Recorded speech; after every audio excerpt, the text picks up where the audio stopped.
రోడ్లను వ్యాపారులు ఆక్రమిస్తే ఎమర్జెన్సీ వాహనాలు ఎలా వెళ్తాయని హైకోర్టు సీరియస్ అయింది.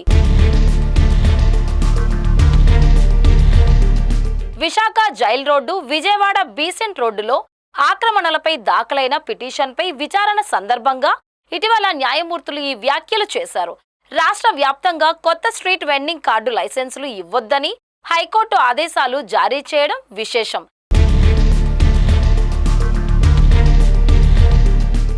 ఈ ఆక్రమణలపై ఎలా చర్యలు తీసుకుంటారని హైకోర్టు ప్రశ్నించగా ఏపీ ప్రభుత్వం 4 వారాలు సమయం కోరింది.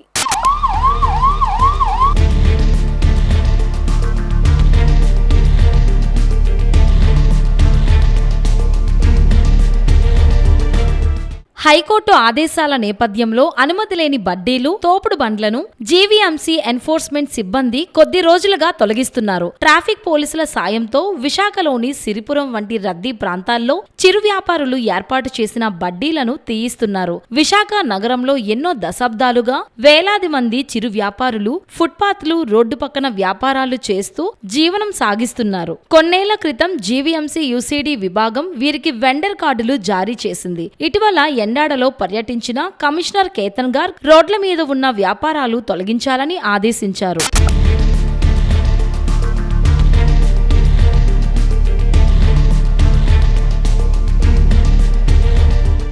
వాస్తవానికి చిరు వ్యాపారులను వేధించొద్దని ఎన్నో దశాబ్దాల క్రితమే సుప్రీంకోర్టు చెప్పింది. అలాగే మున్సిపాలిటీలు హాకర్స్ జోన్లు ఏర్పాటు చేసి చిరు వ్యాపారులకు వసతి కల్పించాలని కూడా ఆదేశాలు జారీ చేసింది. కానీ సీతమ్మధార, పాత జైలు రోడ్డు ప్రాంతాల్లో మాత్రమే వ్యాపారులకు హాకర్స్ జోన్లు ఉన్నాయి. జీవీఎంసీ పరిధిలో 8 జోన్లు ఉన్నాయి. అన్ని జోన్ల పరిధిలో కనీసం 5 హాకర్స్ జోన్లు ఏర్పాటు చేయాలని కార్మిక సంఘాల నాయకులు డిమాండ్ చేస్తున్నారు. స్వయం ఉపాధితో బతుకుతున్న చిరు వ్యాపారులను జీవీఎంసీ ఆదుకోవాలని వారు కోరుతున్నారు.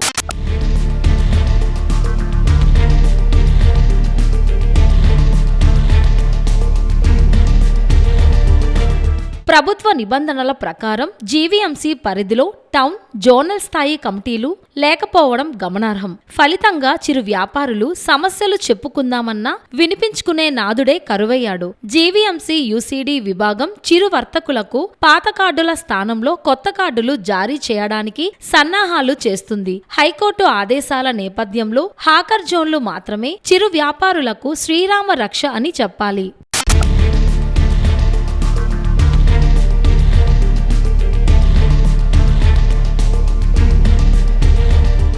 అనేక చిరు వ్యాపారాలు అంటే బట్టలు కానీ, కూరగాయలు కానీ, చిన్న చిన్న తినుబండారాలు కానీ, హోటల్స్ కానీ పెట్టుకున్నటువంటి వ్యాపారస్తులు అనేక మంది జీవనాధారం చేస్తూ కుటుంబాలు పోషించుకుంటున్నారు. అటువంటి వారందరూ కూడా రక్షణ కల్పించాలని చెప్పి గత అనేక సంవత్సరాలుగా ఏఐటీయూసీ ఆధ్వర్యంలో వీధి విక్రయదారుల సంఘం అని ఆకర్స్ యూనియన్ అని చెప్పి పెట్టి కార్మికులందరూ కూడా వారికి రక్షణ కల్పించడం కోసం, అలాగే ప్రత్యేకంగా వారికి చట్టం ఉండాలి, వాళ్ళకు సంక్షేమ బోర్డు ఉండాలి. దాని ద్వారా ఎందుకంటే బాగా దిగువ స్థాయి మధ్యతరగతి ప్రజానీకం కాబట్టి వ్యాపారం చేసేది, అటువంటి రక్షణ కావాలని చెప్పి ఏఐటీయూసీ అనేక పోరాటాలు నిర్వహించింది. అందులో భాగంగా జీవీఎంసీ పరిధిలో ఉన్నటువంటి వ్యాపారస్తులందరికీ కూడా మరి ఎక్కడ పడితే అక్కడ పెట్టేస్తున్నారు, ఇబ్బందులు కలుగుతున్నాయి, ట్రాఫిక్ ఇబ్బంది కానీ ఇతర ఇబ్బందులు వస్తున్నటువంటి నెపంతో అటు పోలీసు వారు, ఇటు జీవీఎంసీ అధికారులు కూడా విచక్షణ రహితంగా దాడులు చేసి బళ్ళు అనేవి తీసుకెళ్లిపోవడం, లేకపోతే ఫైన్ వేయడం, ఇటువంటివన్నీ కూడా జరిగే సందర్భంలో వారి రక్షణగా అనేక పోరాటాలు చేసి వారికి చట్టం ద్వారా వారికి ఒక పద్ధతి ప్రకారం హాకర్ జోన్స్ ఏర్పాటు చేయాలని చెప్పి న్యాయ పోరాటం చేయడం జరిగింది. అందులో ఫలితంగానే సుప్రీంకోర్టు కూడా ఈ హాకర్ జోన్స్ అందరికి కూడా హాకర్ జోన్స్ ఏర్పాటు చేసి ఆ జోన్లలో వీళ్ళకి వసతులు కల్పించి వ్యాపారం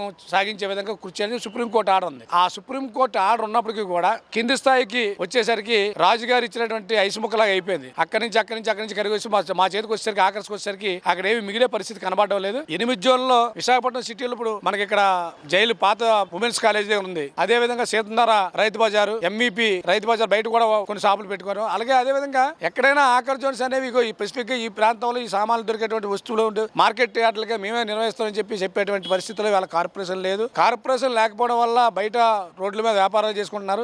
వ్యాపారాలు చేసుకున్న అందరినీ కూడా స్పెషల్ డ్రైవ్ పేరుతోని జీవీఎంసీ అధికారులు ఒక పక్క, పోలీసులు ఒక పక్క వేధింపులు గురి చేస్తున్నారు. మరి వీళ్ళు వేధింపులు గురి చేస్తే వాళ్ళు ఎక్కడ బతకాలి, ఎలా బతకాలి, పిల్లలతో కుటుంబాలతో ఎలా పోషించుకోవాలి, అసలు విశాఖపట్నం నగరంలో బతకడమే కష్టమైపోయినటువంటి పరిస్థితిని ఇవాళ సృష్టిస్తున్నారు అధికార యంత్రాంగం. మా వీధి విక్రయదారులకి సుప్రీంకోర్టు ఆదేశాలు ఉన్నాయి. జోన్లు కట్టమని కానీ, వాళ్ళకు మౌలిక సదుపాయాలు ఏర్పాటు చేయాలని కానీ చెప్పింది. ఈ విధంగా జీవీఎంసీ వారు ఏదైతే మాకు ఆదేశాలు ఉన్నాయి, సుప్రీంకోర్టు ఆదేశాల ప్రకారంగానే మా స్ట్రీట్ వెండర్స్కి ఏదైతే మాత్రం ఇలాంటి జోన్లు ఇవన్నీ కట్టినట్లయితే మాకు ఇలాంటివి తోడు బోళ్ళు బండి మీద ఉండడం, రోడ్డు మీద ఉండడం, పోలీసు వాళ్ళు, జీవీఎంసీ వాళ్ళు అంతే గ్రీన్ సిటీ ఈ విధంగా అంటున్నారు. కానీ గ్రీన్ సిటీగా ఉండాలంటే మేము తోపుడు బోళ్ళు చిన్న చిన్న వ్యాపారం చేసిన వాళ్ళు ఏ విధంగా బతకాలి? జీవనోపాధి ఇదేంటంటే ఫారిన్ కంట్రీస్ అవన్నీ కాదు, పాపులేషన్ ఉన్న దేశం అనమాట అండి ఇదంతా. కాబట్టి వీళ్ళందరూ ఎలా బతకాలి? దేశంకు ఆదాయం వస్తుంది చిన్నతర వ్యాపారం నుండి. కాబట్టి ఈ చిన్నతర వ్యాపారానికి లోన్లు ఇస్తాము, ఇది ఇస్తాము, అది ఇస్తాము అంటారు. బళ్ళే తీసేస్తుంటే ఆకర్జనలో ఏర్పాటు చేసుకోకుండా వాళ్ళకి బ్రతుకు భద్రత కలిగించకపోతే ఈ ముద్రా లోన్లు అనగా, ఇది డోక్రా లోన్లు అనగా ఇవన్నీ మరి ఎవరి గురించి అనేసి మీరు పెడుతున్నారు అనేది మేము ఆదేశిస్తున్నాము. ఓకే, సుప్రీంకోర్టు చెప్పింది కరెక్టే. అదే సుప్రీంకోర్టు మాకు ఆదేశించింది కదా 2013లోని 2009లోని ఈ జీవో విడుదల చేసింది 2013లోని మాకు ఇది చేశారు. మేము కోర్టులోని కేసు ఎత్తాను కానీ మాకు స్ట్రీట్ వెండర్ కార్డు ఇవ్వడం కానీ ఇక్కడ చేయడం కానీ ఈ విధంగా చేయడం లేదు. అంతే కోర్టుకి వెళ్ళి అన్ని అడిగి తెచ్చుకోవాలంటే మరి జీవీఎంసీ అధికారులు ఏం చేస్తున్నారు? టౌన్ వైన్ కమిటీ వేయాలి, టీవీసీ కమిటీ వేయాలి. టీవీసీ కమిటీ వేయలేదు. మా బాధ సాధనలకు చెప్పుకుందామన్నా కానీ మా వాళ్ళకి కూడా ఏమైనా ప్లాస్టిక్ వ్యతిరేకించండి, ఈ విధంగా ఉండండి అని చెప్పడానికైనా సరే మమ్మల్ని ఏ విధంగా గుర్తిస్తారు నాయకులుగానా?